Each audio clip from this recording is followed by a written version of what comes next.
नमस्ते दोस्तों, RRB NTPC graduate level 2026 के एग्ज़ाम में एलसीएम एंड एचसीएफ के बहुत ही लॉजिकल सवाल पूछे गए थे और ख़तरनाक से दिखने वाले सवाल पूछे गए थे।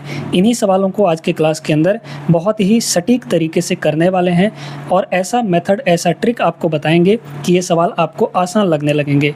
हालांकि ये सवाल आसान नहीं है, कठिन सवाल हैं, कठिन प्रश्नों को यहाँ पर देखने को मिलेगा आपको। तो क्लास में शुरू से अंत तक बने रहिएगा। क्लास में एकदम अच्छे से ध्यान लगाकर पढ़िएगा, तभी सारी चीज़ें एक एक चीज़ डिटेल में समझ में आएंगे। ये आपके आगे आने वाले रेलवे के एग्ज़ाम्स के लिए महत्वपूर्ण है, इसलिए इनको छोड़ना नहीं है। चलिए देखा जाए यहाँ पर पहला प्रश्न। ये भी एक बहुत महत्वपूर्ण और बहुत बढ़िया प्रश्न है, लॉजिकल प्रश्न है। लॉजिक का उपयोग इसमें करना है। क्या बोला गया है? दो संख्याओं का एलसीएम लघुत्तम समापवर्तक यानी एलसीएम पहली संख्या का 21 गुना है। तो एक संख्या, पहली संख्या हम ए मान लेते हैं और दूसरी संख्या यहाँ पर बी मान लेते हैं। तो यहाँ पर जो एलसीएम है वो पहली संख्या का 21 गुना है, यानी कि 21A है। एलसीएम कितना है? 21A है। दोनों संख्याओं का जो एचसीएफ है वो 2 अंकों की एक अभाज्य संख्या है, 2 अंकों का एक प्राइम नंबर है। दूसरी संख्या का न्यूनतम संभावित मान कितना हो सकता है? ठीक है। अब एक कॉन्सेप्ट आप जानते हैं कि दो संख्याओं का प्रोडक्ट उनके एलसीएम और एचसीएफ के प्रोडक्ट के बराबर होता है। तो दो संख्याएं ए और बी हैं, तो ए और बी का जो प्रोडक्ट होगा वो किसके बराबर होगा? LCM into HCF. और एलसीएम है कितना यहाँ पर? 21A। तो यहाँ पे रखिए 21A मल्टीप्लाई यहाँ पर एचसीएफ। एचसीएफ मतलब एच मान लेते हैं हम लोग यहाँ पर, है ना। अब देखिए ए से ए आपका ख़त्म हो जाएगा, यानी बी की जो वैल्यू है वो कितनी आ गई यहाँ पर? 21 इंटू एच आ गया, है ना, एच आ गया। और एचसीएफ आपको क्या बोल रखा था यहाँ पर कि एक अभाज्य संख्या है, वो भी 2 अंकों की। तो 2 अंकों की सबसे छोटी अभाज्य संख्या अगर हम यहाँ पे एच के जगह पर ले लें तो हमें इन दोनों का प्रोडक्ट मिनिमम मिलेगा, यानी सबसे छोटा मिलेगा, क्योंकि दूसरी संख्या मिनिमम होनी चाहिए, है ना। तो ये बताइए कि 2 अंकों की सबसे छोटी प्राइम नंबर कौन सी होती है? तो यहाँ पर 10 की बात अगर करें तो सबसे छोटा नंबर 10 होता है 2 अंक का, लेकिन 10 एक कंपोजिट नंबर है, भाज्य संख्या है, इसलिए 11 पे चलिए। 11 आपका 2 अंकों का सबसे छोटा प्राइम नंबर है, मतलब h की वैल्यू यहाँ पर कितनी होगी? 11 हो जाएगी। h की वैल्यू कितनी होनी चाहिए? 11।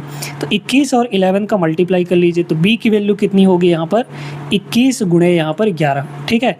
अब 11 से मल्टीप्लाई करने का तरीका हम आपको कई बार बता चुके हैं, देखिएगा। पहले इस 1 को लिखेंगे तो 1 हो गया यहाँ पर, 11 से चूँकि मल्टीप्लाई कर रहे हैं ना। फिर यहाँ पर पीछे वाले नंबर को जोड़ते जाइए, तो 1 और 2 को जोड़ेंगे यहाँ पर 3 होगा, और फिर लास्ट में यूनिट डिजिट यानी कि ये शुरू वाला अंक यानी कि 2। तो 231 यहाँ पर बी की वैल्यू होगी minimum. Option number C will be the correct answer. बहुत अच्छा प्रश्न था, कई लोग इसमें फंसे होंगे और इस सवाल को छोड़ कर भी आए होंगे। आगे चलिए अगले सवाल पर। सेकंड क्वेश्चन यहाँ पर देखिएगा, बहुत बेहतरीन प्रश्न है ये भी। दो संख्याओं x और y का गुणनफल आपको दे रखा है 6760।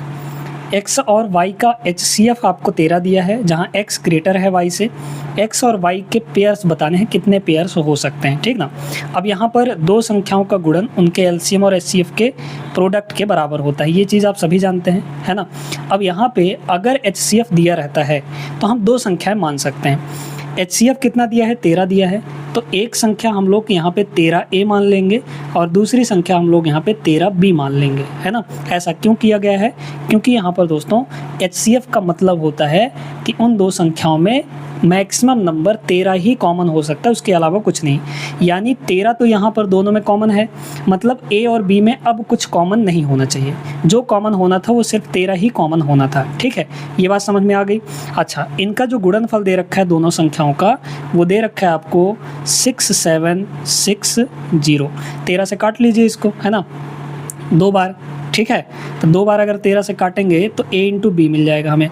चलिए एक बार 13 से काटिए, तो 13 पचे 65, 2 बचा, 13 दूना 26, ये आ गया। फिर एक बार इसको 13 से काटेंगे, है ना, क्योंकि 2 बार इधर 13 है, तो 13 चौके 52 यानी कि 40 आ गया। तो a इंटू बी हमारे पास 40 के बराबर आ गया। अब ये चीज़ ध्यान रखना है कि a और b में कुछ भी कॉमन नहीं होना चाहिए और उनका प्रोडक्ट हमें यहाँ पर 40 के बराबर लिखना है, ठीक है। तो यहाँ पर बताइए कि एक तो वैल्यू हो सकती है 1 इंटू 40। फिर अगर हम 2 इंटू 20 करेंगे, 2 इंटू 20 करेंगे तो 2 और 20 में 2 कॉमन होता है, जबकि हमें कॉमन चीज़ लेना नहीं है, ठीक। ठीक, तो 2 नहीं हो सकता। फिर इसके बाद 4 और 10 में 2 कॉमन होता है, क्योंकि 4 10 40 होता है। हाँ, 5 और 8 जरूर ले सकते हैं, 5 × 8 जरूर यहाँ पर हम लोग कर सकते हैं, 5 8 40 होता है। ठीक है, बस यही 2 संख्याएं हैं हमारे पास, जो कि यहाँ पर जिनका प्रोडक्ट 40 होगा और उनका उनमें कुछ कॉमन भी नहीं होगा। तो 2 संख्याएं यहाँ पर करेक्ट आंसर होंगी, option number B will be the right answer. आगे बढ़ते हैं नेक्स्ट क्वेश्चन पर। देखिएगा, इस टाइप के सवाल आपको बहुत ज़्यादा परेशान किए होंगे, है ना।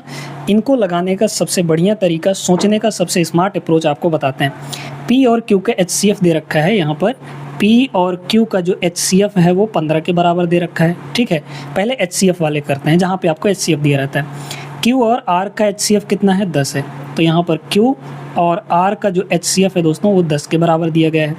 इसके बाद R और P का जो HCF है वो 15 के बराबर दिया है। आपको यहाँ पर बोला गया है P + Q + R का योग यथासंभव मिनिमम हो, मतलब तीनों के सम का जो मान है वो मिनिमम होना चाहिए। तो मिनिमम वैल्यू हम पहले P Q R का निकालेंगे, तभी तो उन तीनों का सम मिनिमम आएगा। तो P Q R का मिनिमम वैल्यू निकालने के लिए आपको क्या करना है, यहाँ पर देखिएगा, P लिख लीजिए, Q लिख लीजिए और R लिख लीजिए। ठीक है, देखिए अब यहाँ पर आप देखिए कि इस वाले में और इस वाले में क्या कॉमन है, तो आप कहेंगे Q Q दोनों जगह है, मतलब Q कॉमन है। तो जब हम इन दोनों का एलसीएम लेंगे तो हमें इन दोनों में जो कॉमन है उसकी वैल्यू मिलेगी, यानी Q की वैल्यू मिलेगी। तो 15 और 10 का एलसीएम कितना आएगा, यहाँ पर 30 के बराबर आएगा। और 30 किसकी वैल्यू होगी? Q की वैल्यू होगी। तो Q की मिनिमम वैल्यू यहाँ पर 30 हो गई। ठीक, इन दोनों में क्या कॉमन है, तो R कॉमन है, यानी 10 और 5 कैल्शियम लेंगे तो हमें R की वैल्यू मिलेगी। और 10 और 5 कैल्शियम कितना आएगा? 10 आ जाएगा, है ना। 10 यहाँ पर इन कैल्शियम होगा। तो 10 जो है ये R की वैल्यू है। अब क्या करेंगे हम लोग, यहाँ पे ये PQ वाले का और RP वाले का, इन दोनों कैल्शियम ले लेंगे। तो PQ और RP में क्या कॉमन है? P कॉमन है। तो 15 और 5 इन दोनों कैल्शियम क्या मिलेगा? 15, जो कि P का वैल्यू होगा। और ये PQR की मिनिमम वैल्यू है, और इन तीनों को जोड़ेंगे तो हमें मिनिमम वैल्यू मिलेगी। लेकिन हमें सम नहीं पूछा गया है, हमें पूछा इन तीनों का प्रोडक्ट। इन तीनों का प्रोडक्ट निकाल लीजिए, 15 × 4500 है ना, 4500 इसका करेक्ट आंसर होगा। 4500 option number first will be the right answer. ये तरीका है इस सवाल को लगाने का। आगे बढ़िए नेक्स्ट पर। इसको देखिए दोस्तों, ये भी एक बढ़िया लॉजिकल सा प्रश्न है। यदि कोई प्राकृत संख्या n इस प्रकार है कि 120 और n का जो एलसीएम हो 360 है। ठीक है भैया, यहाँ पर 120 और n इन दोनों का जो एलसीएम दे रखा है वो कितना दे रखा है? 360 के बराबर। ठीक है, इतनी बात समझ में आ गई। अच्छा, अब बात करते हैं यहाँ पर कि 900 और n का HCF आपको 90 दिया है। 900 और n का HCF 90 दे रखा है। HCF का मीनिंग क्या होता है? HCF का मतलब होता है कि सबसे बड़ा कॉमन नंबर। ठीक है, मतलब 900 और n में सबसे बड़ा कॉमन नंबर क्या होगा? 90 होगा। तो इसका मतलब इसमें अगर देखें तो 90 × 10 है, ये 90 × 10 है। अब इसमें फिक्स है कि इसमें 90 तो होगा ही होगा, क्योंकि हमें 90 कॉमन चाहिए, है ना। तो n में 90 तो होगा ही होगा। लेकिन यहाँ पर एक और वैल्यू होगी, लेकिन वो 10 नहीं होनी चाहिए। 10 का मतलब यहाँ पर ना तो 2 होनी चाहिए ना 5 होनी चाहिए। इतनी बात समझ में आ गई होगी कि यहाँ पर x के जगह पर जहाँ पे मल्टीप्लाई होना है ना तो 2 होगा ना तो 5 होगा, क्योंकि जैसे ही 2 और 5 होगा तो फिर HCF 90 नहीं बन पाएगा। जो कॉमन होना था वो सिर्फ 90 ही कॉमन है इन दोनों में। क्लियर हो गई ये बात? ठीक है, n की वैल्यू यहाँ पर 2 या 5 नहीं होनी चाहिए। अब देखिए बड़े ध्यान से, 120 का अगर प्राइम फैक्टर हम लोग करेंगे तो 120 का मतलब कितना होता है? 15 × 120। 8 का मतलब 2 की पावर 3 है ना, और 15 लिखना है हमें, है ना। तो 3 और 5 लिख देंगे यहाँ पर। ठीक है, 3 और 5 लिख देंगे यहाँ पर। ठीक है, 15 × 120 बन गया। अब यहाँ पर एक चीज़ और आप जानते हैं कि भैया n की वैल्यू यहाँ पर 90 × x है। तो 90 का मतलब क्या हुआ? 90 का मतलब यहाँ पर ये हुआ कि भाई 3 का स्क्वायर और 2 और 5, और यहाँ पर एक और वैल्यू कुछ आनी चाहिए, है ना, कुछ यहाँ पर आनी चाहिए। ठीक है, ये चीज़ कुछ आनी चाहिए। ठीक है, 90 हो गया ये। अब देखिए हमें चूंकि इन दोनों का एलसीएम कितना चाहिए? 360। 360 का मतलब अगर देखें तो 9 चौके 36, तो 9 का मतलब 3 का स्क्वायर, है ना, और 9 चौके 36, ठीक है, 40 होगा तो 40 को क्या लिख सकते हैं, 5 अट्ठे 40 है ना, यानी कि 2 का क्यूब और यहाँ पर 5, ये हो गया 360। ये कितना हो गया, 360 हो गया। अब आप जानते हैं कि 120 और n का जो एलसीएम है उसमें हम फैक्टर्स का मैक्सिमम पावर लेते हैं। तो यहाँ पर ये बताइए कि 3 का स्क्वायर है, तो क्या 3 का स्क्वायर इन दोनों में से कहीं पर है, बिल्कुल है यहाँ पर, ठीक है, तो उसको लेने की ज़रूरत नहीं है x की जगह पर, ठीक है। 2 का क्यूब है क्या कहीं पर 120 और n में, तो 2 का क्यूब यहाँ पर है, ठीक है, ये भी है। 5 की पावर 1 है क्या, बिल्कुल है, 5 की पावर यहाँ पर है, यहाँ पर भी 5 की पावर 1 है। तो x की वैल्यू अब हमें यहाँ पर कुछ लेने की ज़रूरत नहीं है, मतलब यहाँ पर सिर्फ 1 लेंगे हम लोग, है ना, क्योंकि ये सारी चीज़ें जो हमें रिक्वायर्ड थी 360 में एलसीएम में वो यहाँ पर मौजूद है। इसका मतलब x की वैल्यू 1 लेनी पड़ेगी, सिर्फ 1 से मल्टीप्लाई कर लीजिए, तो यहाँ पर आपकी x की एक ही वैल्यू आ सकती है 1, और जब 1 से 90 को मल्टीप्लाई करेंगे तो यहाँ पर 90 कम 90 आएगा, यानी n की जो वैल्यू है वो सिर्फ 1 ठो आएगी जो कि 90 होगी। मतलब इसमें क्या पूछा था, n के संभावित मान पूछे गए थे, तो सिर्फ 1 ठो वैल्यू होगी। Option number C will be the right answer. ये सटीक तरीका है इस सवाल को सोचने का। उम्मीद करते हैं समझ गए होंगे आप लोग। आगे चलते हैं नेक्स्ट पर। चलिए देखिएगा एक सवाल उसी तरह का, और आपको जीसीडी का मतलब पता है ना, एचसीएफ होता है, ठीक है। ए और बी का एचसीएफ कितना दिया है, यहाँ पर ए और बी का एचसीएफ है ना, ए और बी का जो एचसीएफ दे रखा है वो 12 दे रखा है। बी और सी का जो एचसीएफ है वो 18 दे रखा है। यहाँ पर सी और ए का जो एचसीएफ है वो 6 दे रखा है। बोला गया है कि के लिए a plus B plus C is equal to 6k है, तो k का मिनिमम वैल्यू यहाँ पर निकालना है, ठीक है। तो मतलब a प्लस बी प्लस सी इसकी मिनिमम वैल्यू हमें आनी चाहिए, क्योंकि k का हम मिनिमम वैल्यू ले रहे हैं, तो मिनिमम वैल्यू के लिए हम यहाँ पर a b c का वैल्यू निकाल सकते हैं, है ना, a b c का। देखिए इन दोनों का एलसीएम b का वैल्यू देगा, क्योंकि b कॉमन है यहाँ पर। 12 18 का एलसीएम कितना होता है, 36, 12 3 36, 18 दूना 36, ठीक है। इन दोनों का एलसीएम 18 और 6 का एलसीएम 18 ही आएगा, तो यहाँ पर हो गया 18 c की वैल्यू, क्योंकि c यहाँ है, c यहाँ कॉमन है। a की वैल्यू निकालने के लिए a यहाँ है, a यहाँ है, तो 12 और 6 का एलसीएम यहाँ पर 12 आ जाएगा। क्लियर हो गई बात। तो a b c तीनों का मिनिमम वैल्यू मिल चुका है, हमें यहाँ पर तीनों का सम चाहिए। जोड़ लीजिए सबको, कितना होगा, 12 18 30 और 30 और 36 यहाँ पर 66 होगा। ये किसके बराबर है, 6k के बराबर है। a plus B plus C 6k के बराबर है, तो यहाँ से k की जो वैल्यू आ गई वो कितनी आ गई, यहाँ पर 66/6 यानी कि 11। Option number A correct answer होगा। आगे बढ़िए नेक्स्ट पर। उसी टाइप का एक और सवाल देख लीजिए। यहाँ पर आपको दिया है ए बी का 8 दिया गया है, ठीक है। ए और बी का जो एचसीएफ है, ए और बी का जो एचसीएफ यानी जीसीडी 8 दिया है। बी और सी का एचसीएफ यहाँ पर 12 के बराबर दिया है। सी और ए का एचसीएफ यहाँ पर 4 के बराबर दिया है। तो ए बी और सी का मिनिमम वैल्यू निकालना है ना। चलिए हाँ, साथ में यहाँ पर एलसीएम आपका 240 होना चाहिए, ठीक ना। चलिए देखते हैं, यहाँ पर लगाते हैं। सबसे पहले तो यहाँ पर देखा जाए कि भाई ए और बी हम लोग यहाँ पर लेंगे, मतलब बी अगर निकालना चाहेंगे तो इन दोनों का एलसीएम 12 8 का एलसीएम 24 आएगा, तो 24 यहाँ पर होगा, ठीक है। फिर इसके बाद यहाँ पर देखिए सी की वैल्यू निकालने के लिए इन दोनों का एलसीएम 12 4 का एलसीएम 12 ही आएगा, है ना। फिर इसके बाद यहाँ पर 8 और 4 का एलसीएम 8 आएगा, ए की वैल्यू आ गई। लेकिन हमें ये भी देखना है कि भाई इन तीनों का एलसीएम 240 होना चाहिए। 240 को थोड़ा फैक्टराइज कर लीजिए, है ना, 240 को यहाँ पर फैक्टराइज कर लीजिए। तो आप जानते हैं कि 120 का डबल है, तो 15 8 120, मतलब 8 16 इंटू 15 120 हो जाएगा, है ना। तो 16 का मतलब 2 की पावर 4 और 15 का मतलब 3 और 5, है ना, 3 और 5। अब आप देख पाएंगे यहाँ पर कि भाई जो एलसीएम होता है वो मैक्सिमम पावर का होता है। तो अगर हम ए बी सी को थोड़ा फैक्टर करें तो ए का मतलब 2 का मतलब 8 का मतलब 2 का क्यूब होगा, है ना।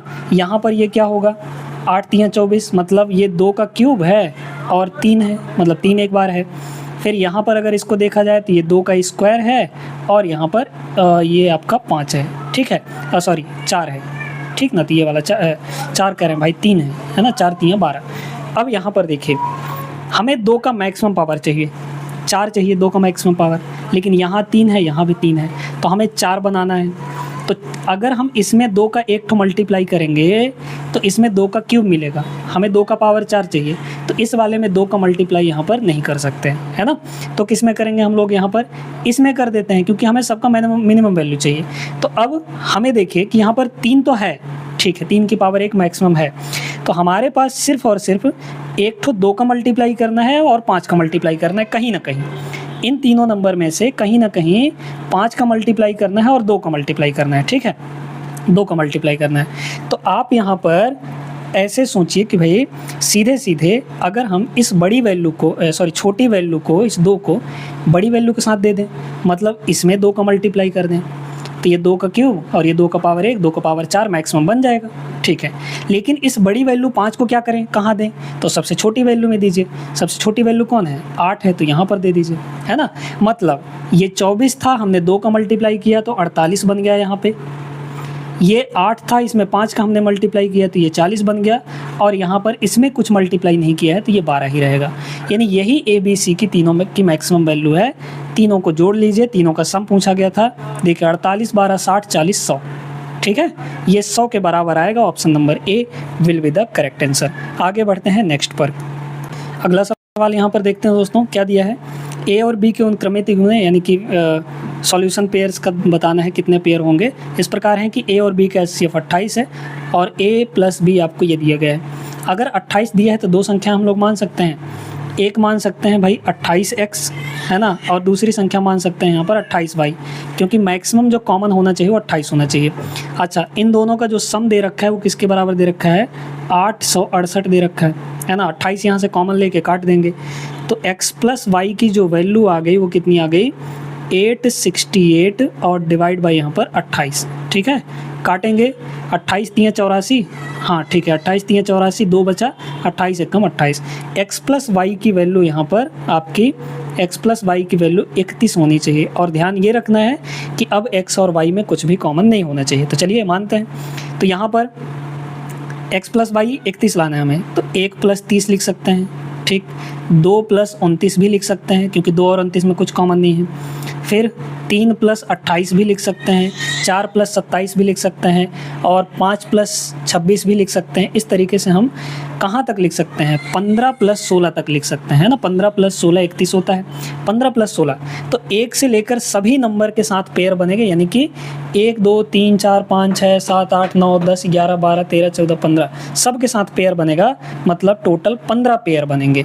तो 15 पेयर यहाँ पर करेक्ट आंसर हो जाएगा, यानी option number D will be the right answer. ठीक है ना, क्लियर है। आगे बढ़िए, इस सवाल को देखते हैं। ये एक बड़ा खतरनाक प्रश्न है। 3 धनात्मक ए बी सी इस प्रकार हैं कि ए बी का एलसीएम दे रखा है आपकी बार, है ना।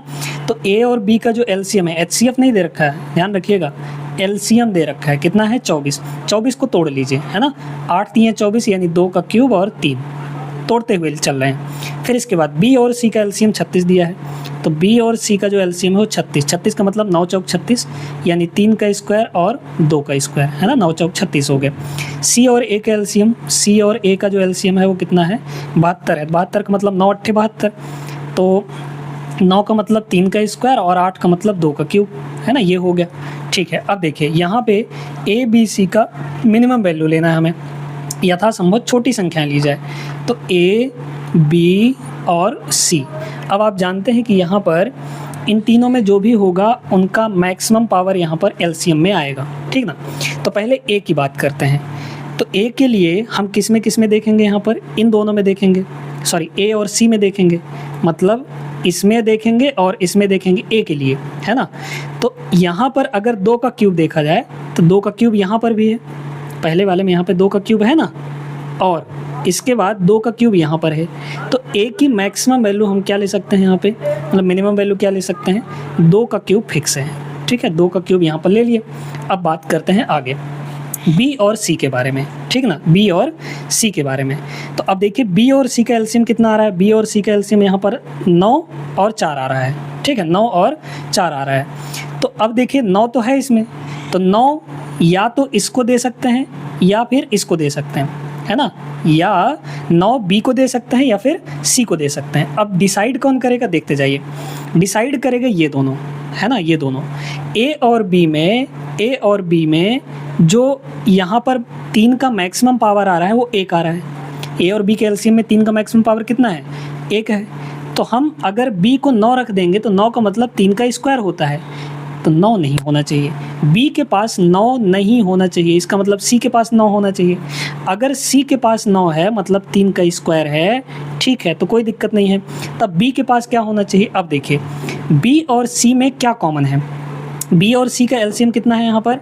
3 का स्क्वायर, तो 3 का स्क्वायर ये है यहाँ पर, ठीक है, 3 का स्क्वायर ये है यहाँ पर।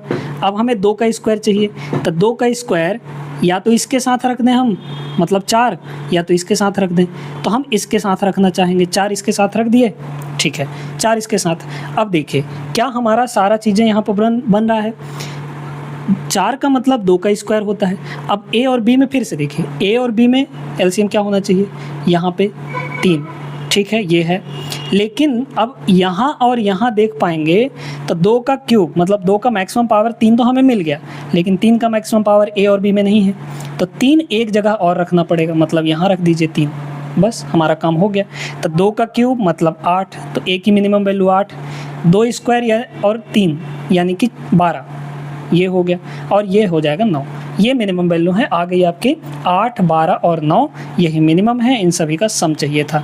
12, 8, 20, 9, 29। 29 would be the right answer, option number C होगा। आई होप अब ऐसे सवालों को आप लोग लगा लेंगे। आगे चलिए एक आध सवाल और करते हैं। क्वेश्चन नंबर 9 यहाँ पर देखते हैं, ये भी तगड़ा सही प्रश्न है। दो संख्याओं का एचसीएफ पहली संख्या का 1/5 और दूसरी संख्या का 1/3 है। जो एचसीएफ है दोस्तों, यहाँ पर जो एचसीएफ है वो पहली संख्या ए मान लेते हैं, उसका 1/5 यानी 1/5, और यही एचसीएफ दूसरी संख्या यानी बी का 1/3 है। ठीक है, ये बात समझ में आ गई।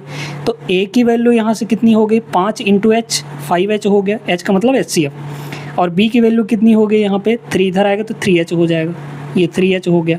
अब क्या चाहिए? पहली संख्या के 3 गुने और दूसरी संख्या के 5 गुने के HCF क्या होगा? हमें HCF निकालना है। ठीक है, किसका किसका? यहाँ पे पहली संख्या का 3 गुना, तो पहली संख्या का 3 गुना करिए, यानी A का 3 गुना तो 3A, और दूसरी संख्या यानी B का 5 गुना यानी कि 5B।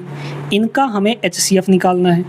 अब थोड़ा सा A और B की वैल्यू रख लीजिए, तो A और B की वैल्यू यहाँ रखिए। अगर यहाँ A 5H रखेंगे तो 5H × 3 यानी कि 15H हो जाएगा, ये 15H हो गया है ना। और यहाँ B की वैल्यू 3H रखेंगे तो 5 × 3 15H, ये भी हो गया, 15H ये भी हो गया। इन दोनों का हमें HCF चाहिए, तो HCF बताइए। अब इनका HCF क्या आएगा? HCF है ना, 15H दोनों में है, कॉमन है यहाँ पर, तो कॉमन चीज़ यहाँ पर ही HCF होता है, यानी कि 15H HCF आ गया।